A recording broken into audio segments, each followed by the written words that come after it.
Did you know that by depositing your money in the bank, you're effectively giving them permission to use your funds to cover their losses if needed? Welcome to the reality of bank bail-ins. Unlike bailouts, which rely on government and taxpayer money, bail-ins can freeze depositor accounts and withdraw your funds directly. This approach has already cost depositors billions worldwide. You might think this could never happen in the United States, but it's already been signed into law and is ready to be activated when the circumstances call for it.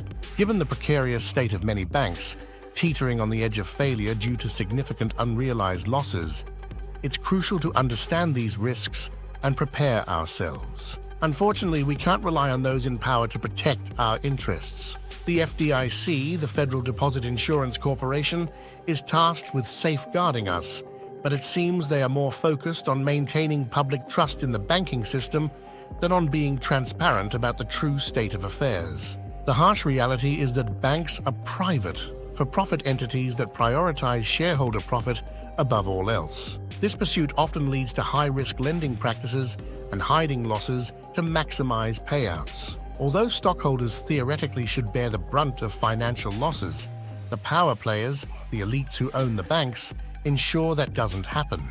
We saw the playbook in action during the 2008 financial crisis. Government intervention at the expense of the American people, with no real accountability for those responsible. In 2010, the Dodd-Frank Wall Street Reform and Consumer Protection Act was passed in the United States. Under this law, failing financial institutions, including your bank, are legally allowed to perform bail-ins to cover their losses if their failure poses a systemic threat. Although it hasn't occurred in the United States yet, we can look to other countries for a glimpse of what might happen. Bail-ins typically follow a three-step process. 1. Remove access. In countries like Lebanon, banks froze accounts and restricted access to funds to prevent widespread bank failure. 2. Deposit seizure. Once access is restricted, the government decides how much of the deposits to take, often in collaboration with international bodies like the IMF. In Cyprus in 2013, major banks seized a significant portion of depositors' funds to stay afloat. 3. Devaluation.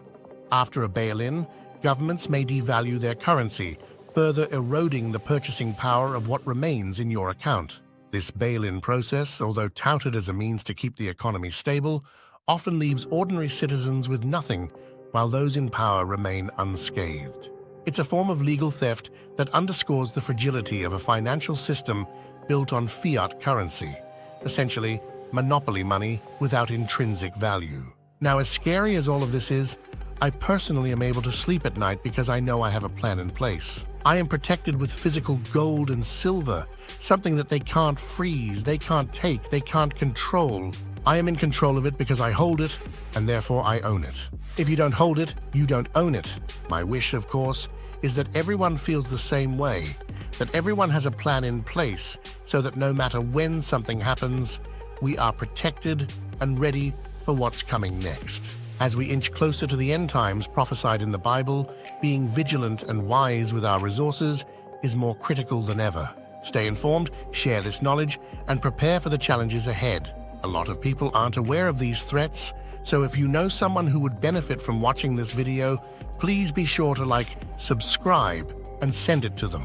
It helps us get the word out, and as you all know, I truly believe that education is crucial in this fight that we're up against. In the description of this video are some links of safe places to get metals if you want to sleep well at night too. Does any of this surprise you? How close do you think we are? Tell me your thoughts in the comments below. As always, I appreciate you being here.